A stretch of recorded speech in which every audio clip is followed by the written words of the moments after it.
We are indeed currently making the third such transition since the independence of our nation.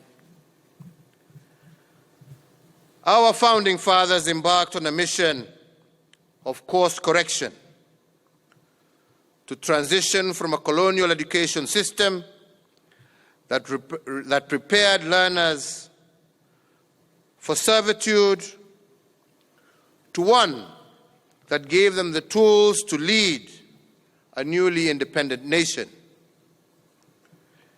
Indeed, Sessional Paper number 10 of 1965 laid the ideological foundation for this transition.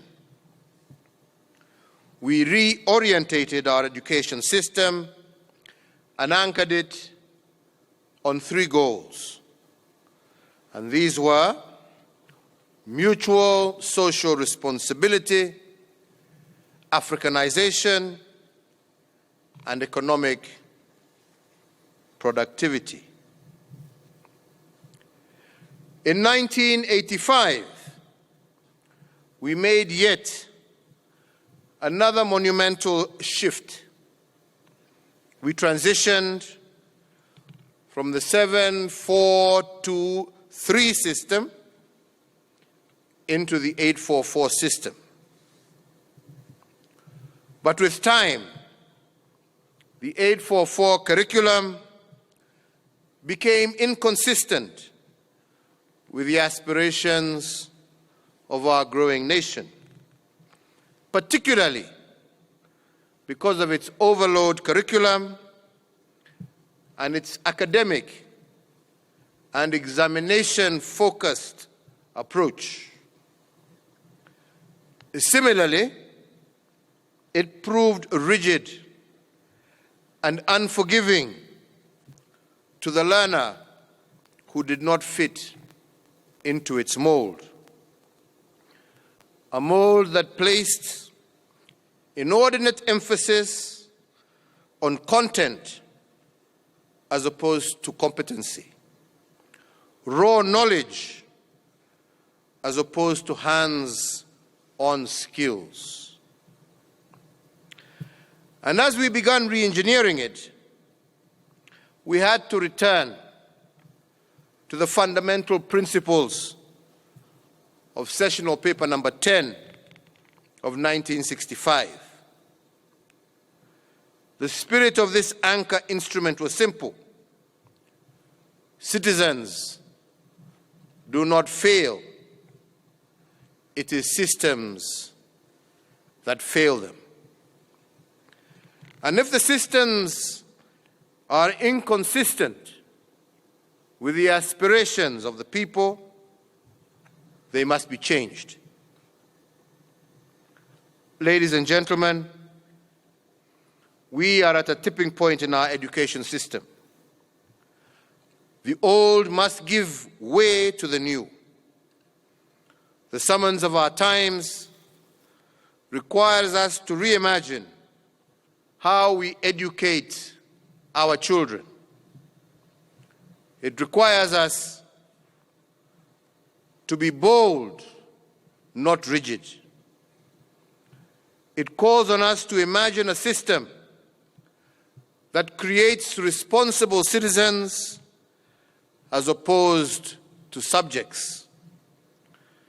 A system that celebrates the creative potential of all our children as opposed to one that leaves them with labels of failure if they do not pass exams. We want a system that brings about freedom as opposed to conformity.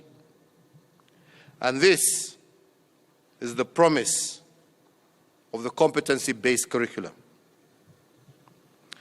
But the report we are launching today summarizes our response to the challenges we face even better. Indeed, as Franklin Roosevelt said, and I quote, so ably indicated, we can't always build the future for our youth, but we can build our youth for the future, end of quote. If the challenge of our time is that of rapid technological growth, then the response of our education system must be that of digital literacy. If the challenge of our time is the need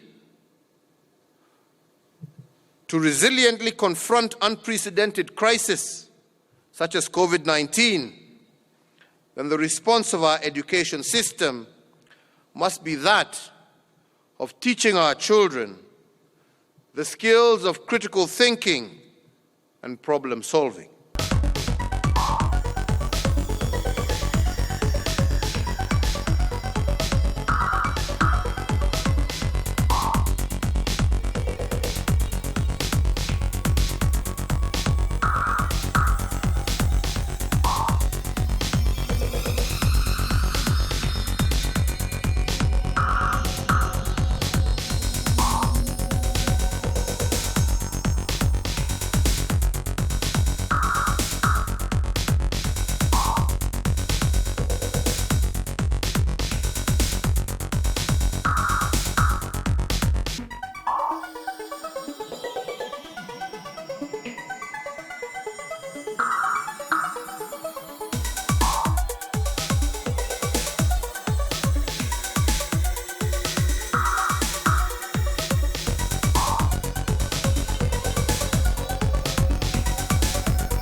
And as an acknowledgement of accepting this report and the recommendations contained therein, as well as other curriculum reforms, I have, on this 9th day of February 2021, set my hand and presidential seal and established a new State Department for the implementation of curriculum reforms vested in the Ministry of Education.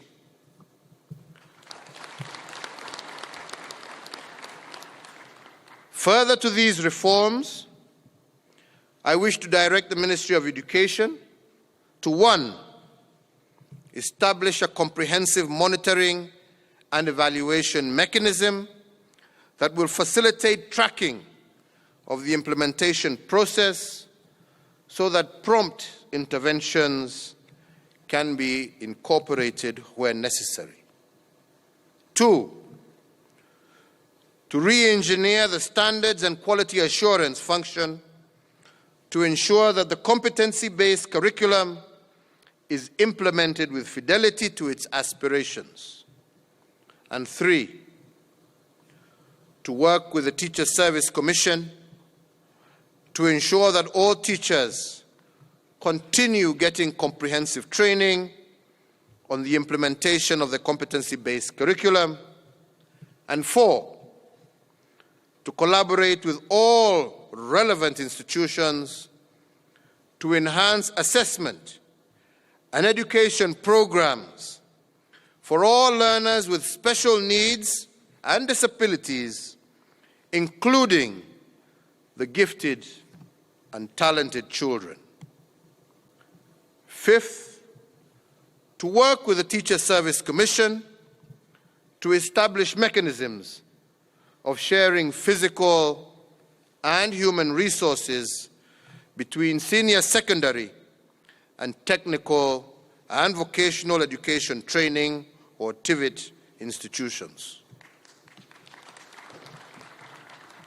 And 6, to domicile all sports academies to ensure that their curriculum and assessments are standardized, for this will offer learners in these sports academies opportunities to engage in other curricula outside sports, depending on their potential and career interests.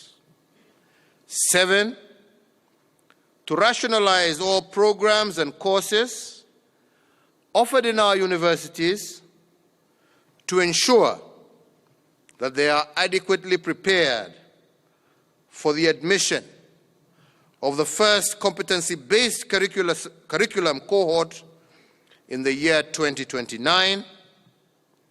And 8, to work with all stakeholders in the sector and government ministries to ensure that the competency-based curriculum reforms are smooth and systematically rolled out at all levels of education. Ladies and gentlemen, our founding fathers taught us that to be architects of our destiny, we must plan for it. Given that the challenges of our times calls us to respond using our education system, we can only succeed through designing and implementing a fit-for-purpose education system.